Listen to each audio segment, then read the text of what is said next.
أعوذ بالله من الشيطان الرجيم. بسم الله الرحمن الرحيم. ياسين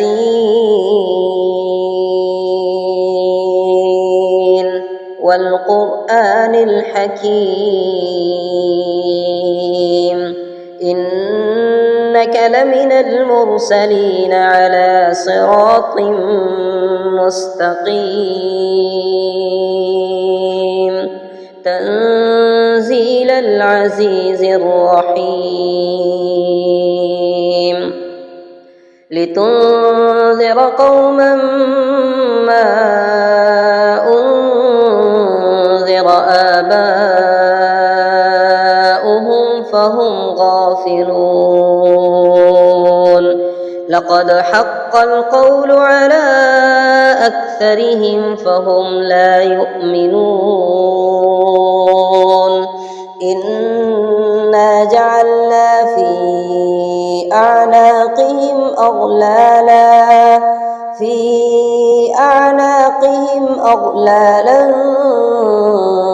فهي إلى الأذقان فهم مقمحون وجعلنا من بين أيديهم سدا ومن خلفهم سدا فأغشيناهم فهم لا يبصرون وسواء عليهم أأنذرتهم أم لم تنذرهم لا يؤمنون إنما تنذر من اتبع الذكر وخشي الرحمن بالغيب فبشره بمغفرة وأجر كريم إنا نحن نحيي الموتى ونكتب ما قدموا وآثارهم وكل شيء أحصيناه في إمام مبين واضرب لهم مثلا أصحاب القرية إذ جاءها المرسلون إذ أرسلنا إليهم 2 فكذبوهما فعززنا ب3 فقالوا إنا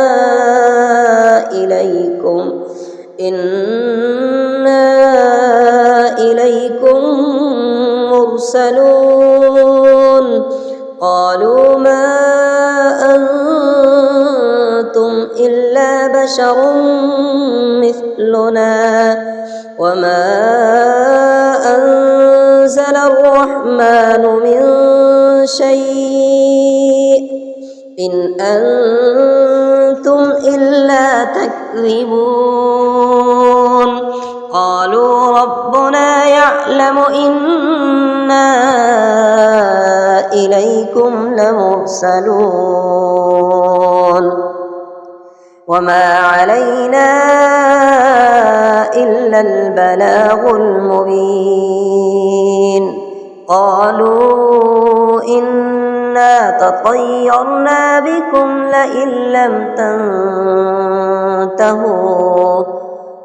لئن لم تنتهوا لنرجمنكم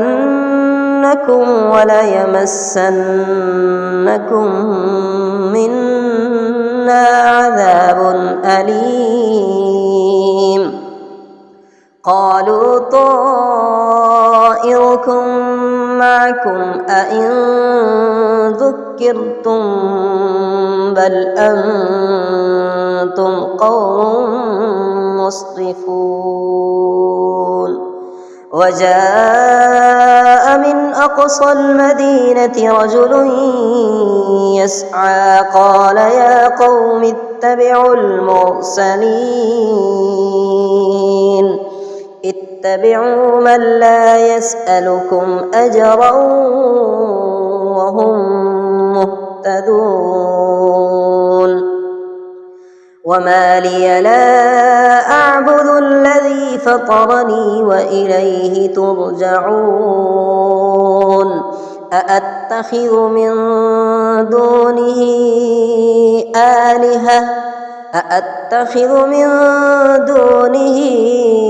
آلهة إن يردني الرحمن بضر لا تغن عني شفاعتهم شيئا ولا ينقذون إني إذا لفي ضلال مبين إني آمنت بربكم فاسمعون قيل ادخل الجنة قال يا ليت قومي يعلمون بما غفر لي ربي وجعلني من المكرمين وما أنزلنا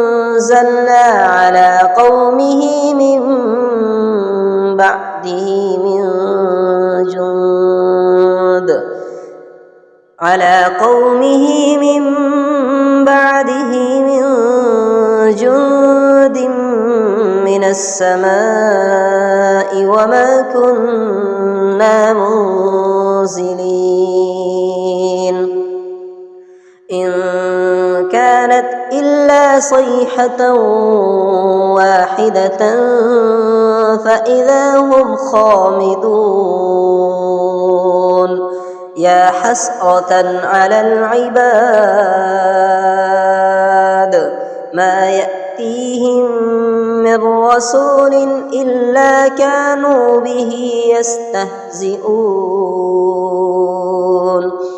ألم يروا كم أهلكنا قبلهم من القرون أنهم إليهم لا يرجعون وإن كل لما جميع لدينا محضرون وآية لهم الأرض الميتة أحييناها وأخرجنا منها حبا فمنه يأكلون وجعلنا فيها جنات من نخيل وأعناب وفجرنا فيها من العيون ليأكلوا من ثمره وما عملته أيديهم أفلا يشكرون سبحان الذي خلق الأزواج كلها مما تنبت الأرض ومن أنفسهم ومما لا يعلمون وآية لهم الليل نسلخ منه النهار فإذا هم مظلمون والشمس تجري لمستقر لها ذلك تقدير العزيز العليم والقمر قدرناه منازل حتى عاد كالعرجون القديم لا الشمس ينبغي لها أن تدرك القمر ولا الليل سابق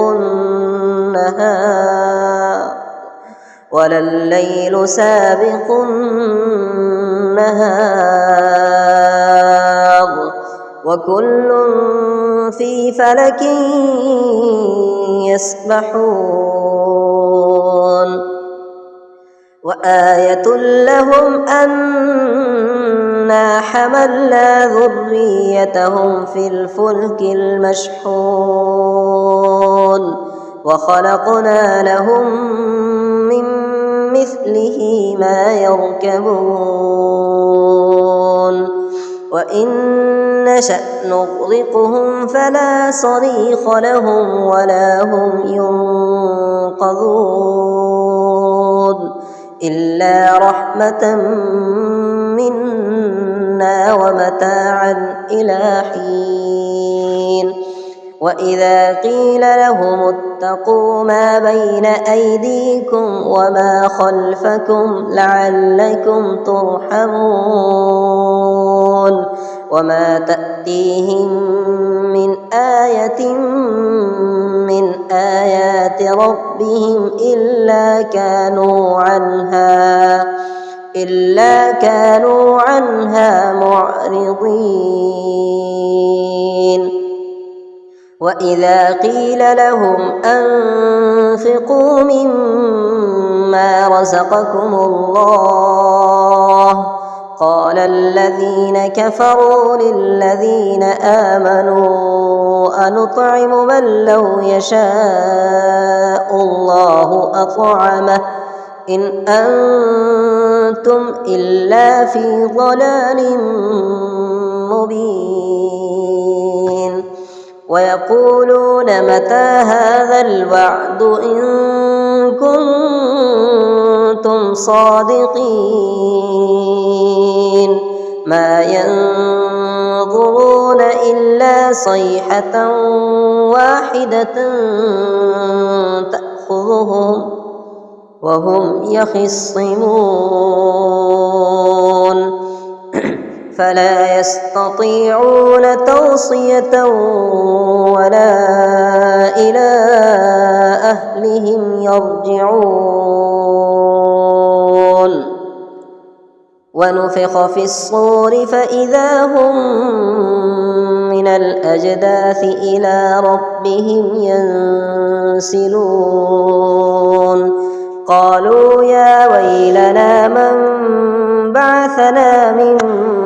مرقدنا هذا ما وعد الرحمن وصدق المرسلون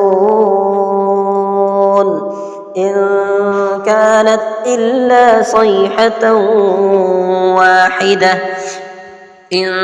كانت إلا صيحة واحدة فإذا هم جميع لدينا محضرون فاليوم لا تظلم نفس شيئا ولا تجزون إلا ما كنتم تعملون إن أصحاب الجنة اليوم في شغل فاكهون هم وأزواجهم في ظلال على الأرائك متكئون لهم فيها فاكهة ولهم ما يدعون سلام قولا من رب رحيم وامتازوا اليوم أيها المجرمون ألم أعهد إليكم يا بني آدم ألا تعبدوا الشيطان إنه لكم عدو مبين وأن اعبدوني هذا صراط مستقيم ولقد أضل منكم جبلا كثيرا أفلم تكونوا تعقلون هذه جهنم التي كنتم توعدون اصلوها اليوم بما كنتم تكفرون اليوم نختم على أفواههم وتكلمنا أيديهم وتشهد أرجلهم بما كانوا يكسبون ولو نشاء لطمسنا على أعينهم فاستبقوا الصراط فأنى يبصرون ولو نشاء لمسخناهم على مكانتهم فما استطاعوا مضيا ولا يرجعون ومن نعمره ننكسه في الخلق أفلا يعقلون وما علمناه الشعر وما ينبغي له إن هو إلا ذكر وقرآن مبين لينذر من كان حيا ويحق القول على الكافرين أولم يروا أنا خلقنا لهم مما عملت أيدينا أنعاما فهم لها مالكون وذللناها لهم فمنها ركوبهم ومنها يأكلون ولهم فيها منافع ومشارب أفلا يشكرون واتخذوا من دون الله آلهة لعلهم ينصرون لا يستطيعون نصرهم وهم لهم جند محضرون فلا يحزنك قولهم إنا نعلم ما يسرون وما يعلنون أولم ير الإنسان أنا خلقناه من نطفة فإذا هو خصيم مبين وضرب لنا مثلا ونسي خلقه قال من يحيي العظام وهي رميم قل يحييها الذي أنشأها أول مرة وهو بكل خلق عليم الذي جعل لكم من الشجر الأخضر نارا فإذا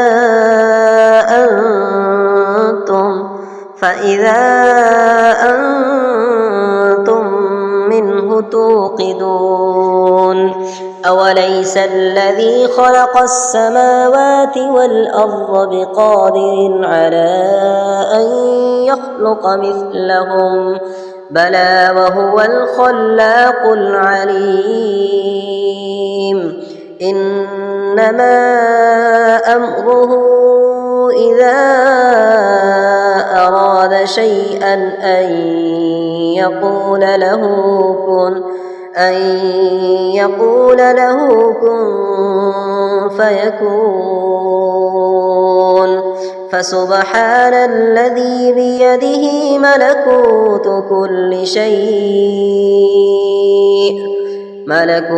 كل شيء وإليه ترجعون صدق الله العظيم.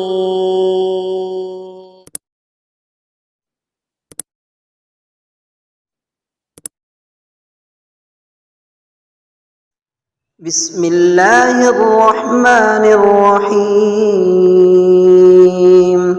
الرحمن علم القرآن خلق الإنسان علمه البيان الشمس والقمر بحسبان والنجم والشجر يسجدان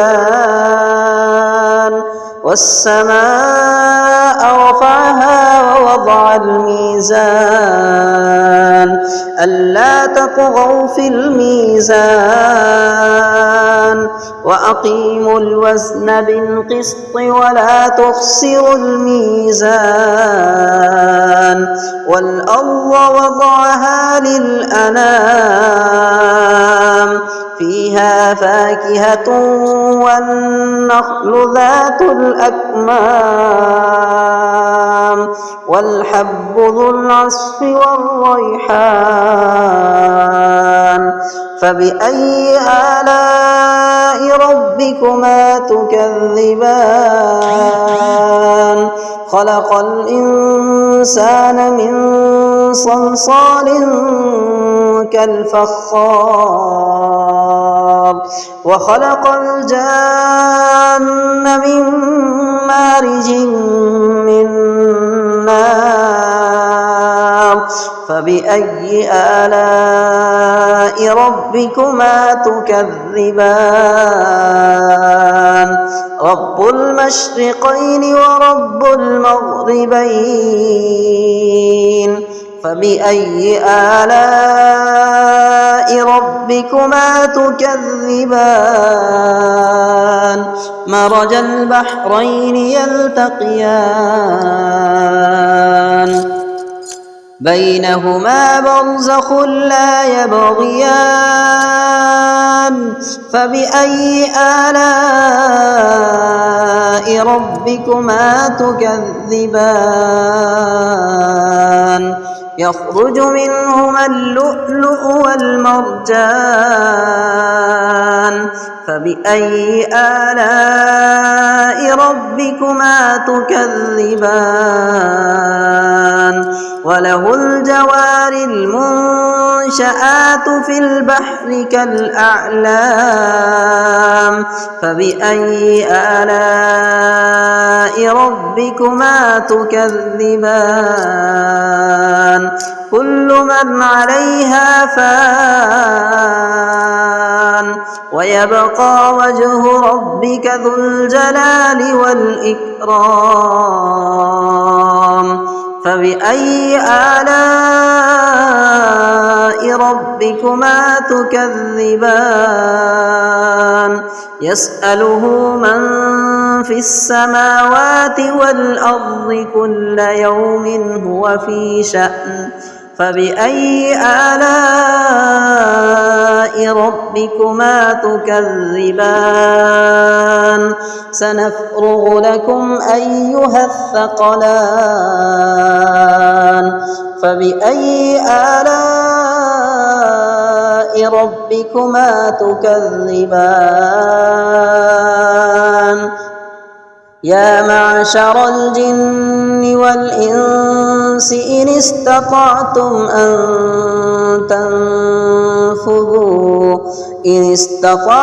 أن تنفذوا من أقطار السماوات والأرض فانفذوا لا تنفذون إلا بسلطان فبأي آلاء ربكما تكذبان يرسل عليكما شواظ من نار ونحاس فلا تنتصران فبأي آلاء ربكما تكذبان فإذا انشقت السماء فكانت وردة كالدهان فبأي آلاء ربكما تكذبان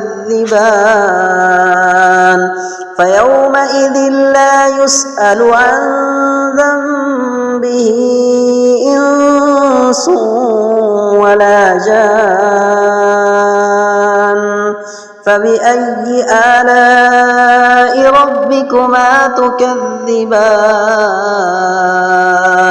يعرف المجرمون بسيماهم فيؤخذ بالنواصي والأقدام فبأي آلاء ربكما تكذبان هذه جهنم التي يكذب بها المجرمون يطوفون بينها وبين حميم آن فبأي آلاء ربكما تكذبان ولمن خاف مقام ربه جنتان فبأي آلاء ربكما تكذبان ذواتا أفنان فبأي آلاء ربكما تكذبان فيهما عينان تجريان فبأي آلاء ربكما تكذبان فيهما من كل فاكهة زوجان فبأي آلاء ربكما تكذبان متكئين على فرش بطائنها من استبرق وجنى الجنتين دان فبأي آلاء ربكما تكذبان فيهن قاصرات الطرف لم يطمثهن إنس قبلهم ولا جان فبأي آلاء ربكما تكذبان كأنهن الياقوت والمرجان فبأي آلاء ربكما تكذبان هل جزاء الإحسان إلا الإحسان فبأي آلاء ربكما تكذبان ومن دونهما جنتان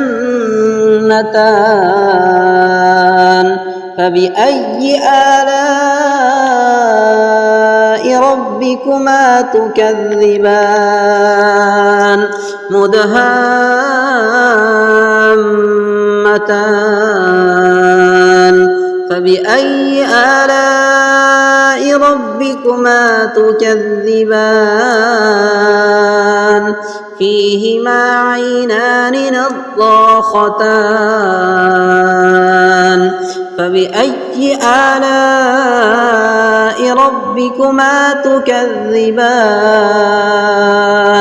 فيهما فاكهة ونخل ورمان فبأي آلاء ربكما تكذبان فيهن خيرات حسان فبأي آلاء ربكما تكذبان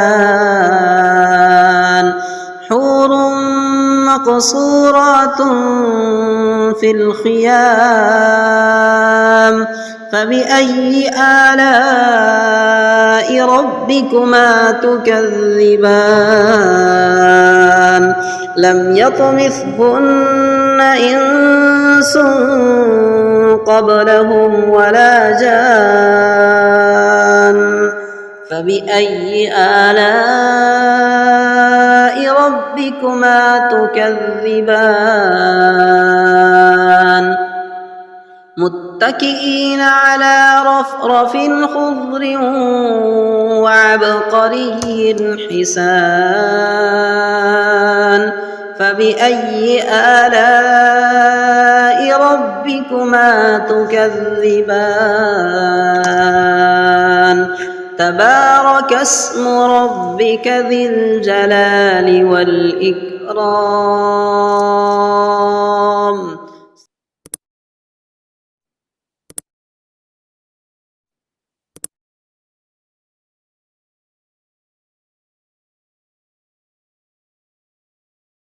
بسم الله الرحمن الرحيم إذا وقعت الواقعة ليس لوقعتها كاذبة خافضة رافعة إذا رجت الأرض رجا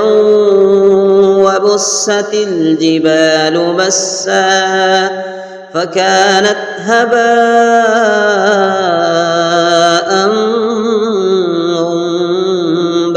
منبثا وكنتم أزواجا ثلاثة فأصحاب الميمنة ما أصحاب الميمنة وأصحاب المشأمة ما أصحاب المشأمة والسابقون السابقون أولئك المقربون في جنات النعيم ثلة من الأولين وقليل من الآخرين على سرر موضونة متكئين عليها متقابلين يطوف عليهم ولدان مخلدون بأكواب وأباريق وكأس من معين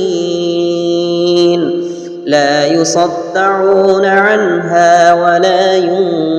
ينزفون وفاكهة مما يتخيرون ولحم طير مما يشتهون وحور عين كأمثال اللؤلؤ المكنون جزاء بما كانوا يعملون لا يسمعون فيها لغوا ولا تأثيما إلا قيلا سلاما سلاما وأصحاب اليمين ما أصحاب اليمين في سدر مخضود وطلح منضود وظل ممدود وماء مسكوب وفاكهة كثيرة لا مقطوعة ولا ممنوعة وفرش مرفوعة إنا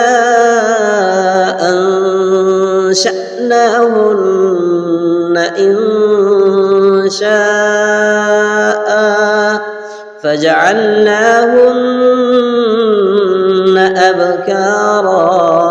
عربا أترابا لأصحاب اليمين ثلة من الأولين وثلة من الآخرين وأصحاب الشمال ما أصحاب الشمال في سموم وحميم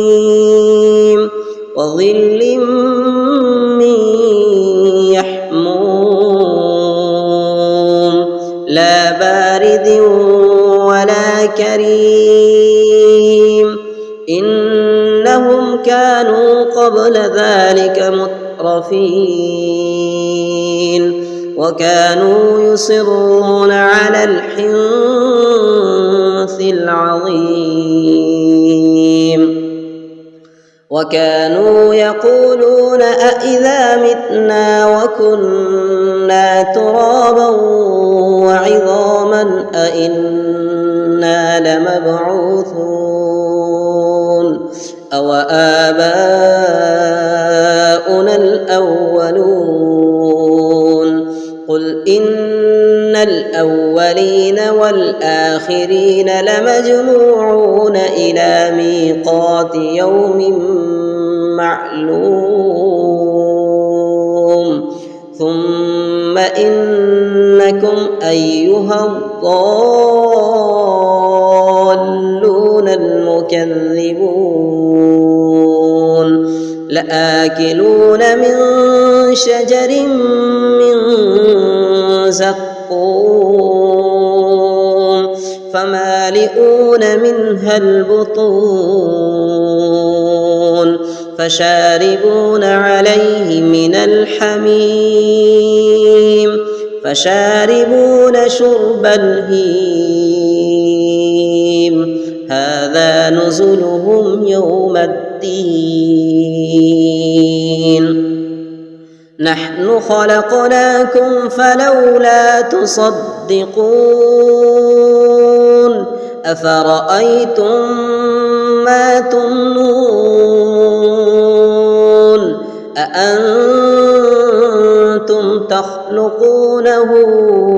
أم نحن الخالقون نحن قدرنا بينكم الموت وما نحن بمسبوقين على أن نبدل أمثالكم وننشئكم فيما لا تعلمون ولقد علمتم النشأة الأولى فلولا تذكرون أفرأيتم ما تحرثون أأنتم تزرعونه أم نحن الزارعون أأنتم تزرعونه أم نحن الزارعون لو نشاء لجعلناه حطاما فظلتم تفكهون إنا لمغرمون بل نحن محرومون أفرأيتم الماء الذي تشربون أأنتم أنزلتموه من المزن أم نحن المنزلون لو نشاء جعلناه أجاجا فلولا تشكرون أفرأيتم النار التي تورون أأنتم أنشأتم شجرتها أم نحن المنشئون نحن جعلناها تذكرة ومتاعا للمقوين فسبح باسم ربك العظيم فلا أقسم بمواقع النجوم وإنه لقسم لو تعلمون عظيم إنه لقرآن كريم في كتاب مكنون لا يمسه إلا المطهرون تنزيل من رب العالمين أفبهذا الحديث أنتم مدهنون وتجعلون رزقكم أنكم تكذبون فلولا إذا بلغت الحلقوم وأنتم حينئذ تنظرون ونحن أقرب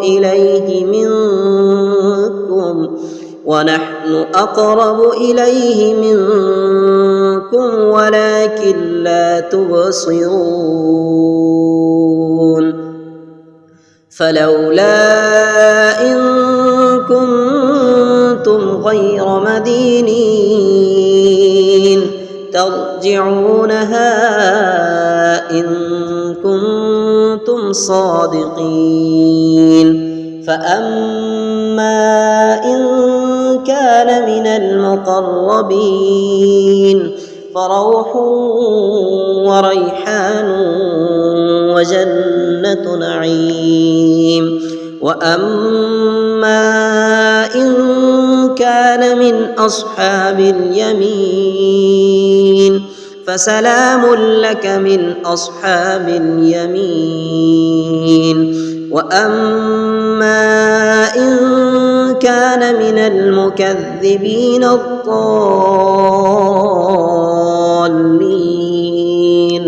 فنزل من حميم وتصلية جحيم إن هذا لهو حق اليقين فسبح باسم ربك العظيم.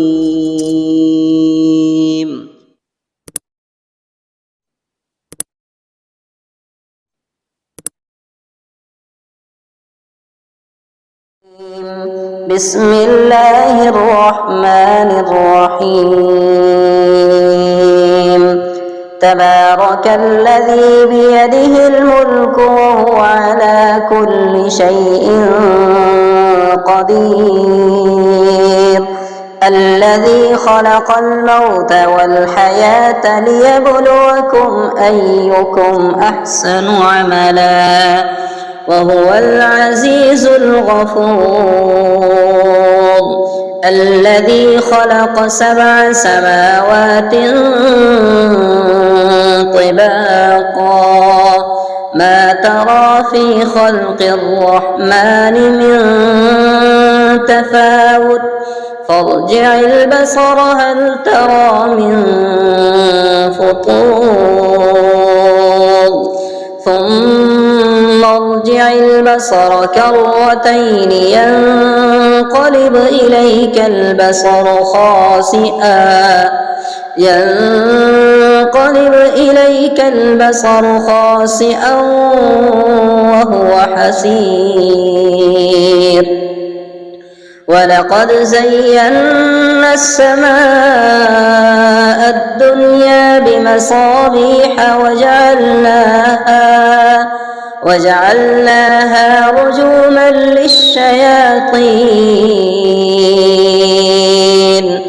وجعلناها رجوما للشياطين وأعتدنا لهم عذاب السعير وللذين كفروا بربهم عذاب جهنم وبئس المصير إذا ألقوا فيها سمعوا لها شهيقا وهي تفور تكاد تميز من الغيظ كلما كلما ألقي فيها فوج سألهم خزنتها ألم يأتكم نذير قالوا بلى قد جاءنا نذير فكذبنا وقلنا ما نزل الله من شيء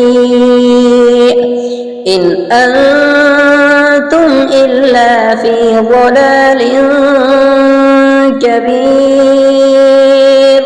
وقالوا لو كنا نسمع أو نعقل ما كنا في أصحاب السعير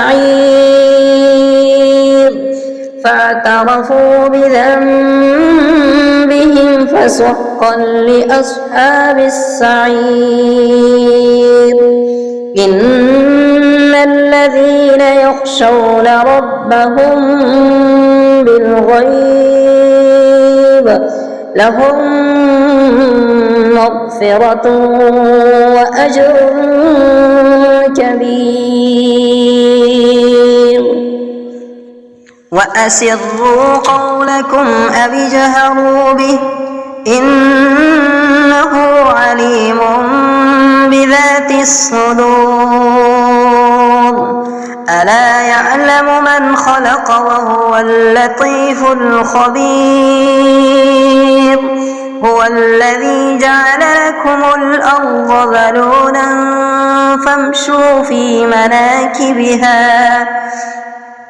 فامشوا في مناكبها وكلوا من رزقه وإليه النشور أأمنتم من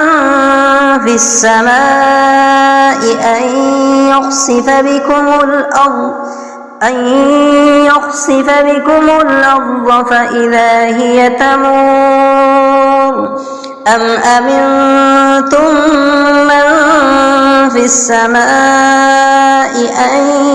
يرسل عليكم حاصبا فستعلمون كيف نذير ولقد كذب الذين من قبلهم فكيف كان نكير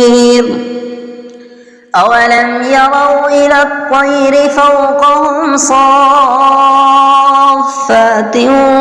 ويقبضن ما يمسكهن إلا الرحمن إنه بكل شيء بصير أمن هذا الذي هو جند لكم ينصركم من دون الرحمن إن الكافرون إلا في غرور أمن هذا الذي يرزقكم إن أمسك رزقه بل لجوا في عتو ونفور أفمن يمشي مكبا على وجهه أهدى أمن يمشي سويا على صراط مستقيم قل هو الذي أنشأكم وجعل لكم السمع والأبصار والأفئدة قليلا ما تشكرون قل هو الذي ذرأكم في الأرض وإليه تحشرون ويقولون متى هذا الوعد إن كنتم صادقين قل إنما العلم عند الله وإنما أنا نذير مبين فلما رأوه زلفة سيئت وجوه الذين كفروا وقيل هذا الذي كنتم به تدعون قل أرأيتم إن أهلكني الله ومن معي أو رحمنا فمن يجير الكافرين من عذاب أليم قل هو الرحمن آمنا به وعليه توكلنا فستعلمون من هو في ضلال مبين قل أرأيتم إن أصبح ماؤكم غورا فمن يأتيكم